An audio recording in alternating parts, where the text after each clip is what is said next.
My name is Eddie Stern. I'm a yoga instructor. Stretch the arm. If I see a place where yoga would be helpful and someone invites me to do something, I say yes. That's all there is to it.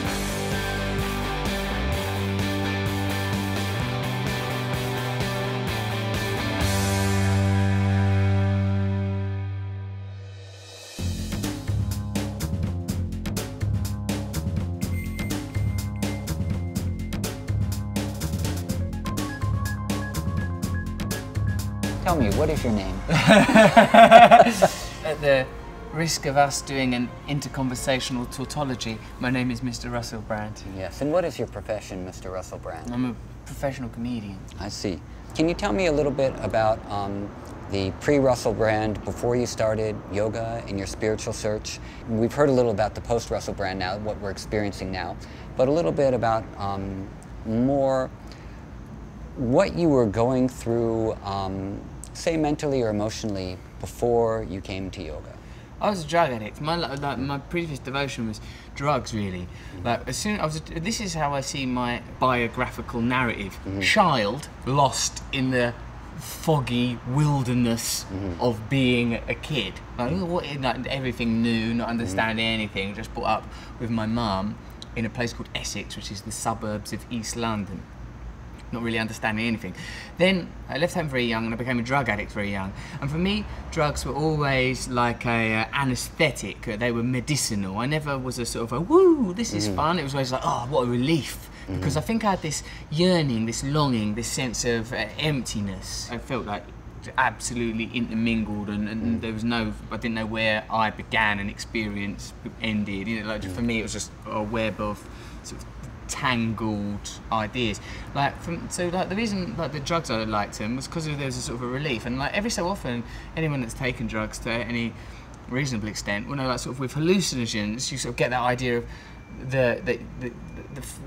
I felt that when I took acid, for example, I felt this fragmentation of self. I sort of understood that, oh my God, everything that I've understood as my life and the way I see myself is, if not arbitrary, it is subjective. I'm like, this isn't who I am, this is who I think I am, that's what I think my childhood was, this is how I regard my experiences. And to have that, to have a sudden flash of objectivity around something as centrifugal as the idea of self, that was pretty profound. With like opiates, I found it gave me space from feeling. That's why I think I became a heroin addict, is because I needed that relief. It was very uteral, a heroin. Now, like, the reason I mention these experiences, because, like, you know, before it was just, for me, I was like a typical kind of life, really. I think I was pursuing, like, wanted to work in, I wanted to be a comedian, I wanted to be in show business, but I had no money, I was living on welfare, and I was a drug addict for a long, long time. And then when I started to get a little bit of money, the addiction kind of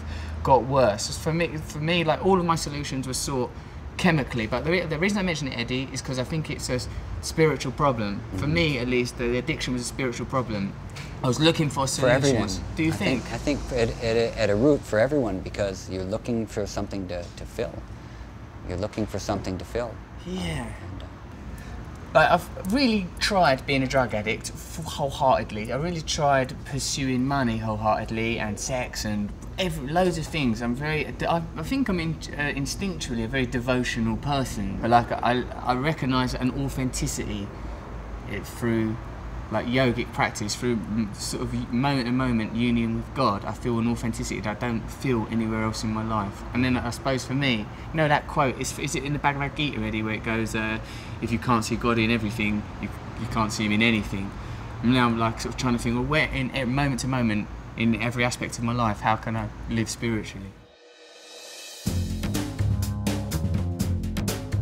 For the first time in my life, I spent more time meditating and practicing yoga than I do fucking. How much time do you spend practicing meditation and yoga now? I have to, just to keep that, keep the odds up.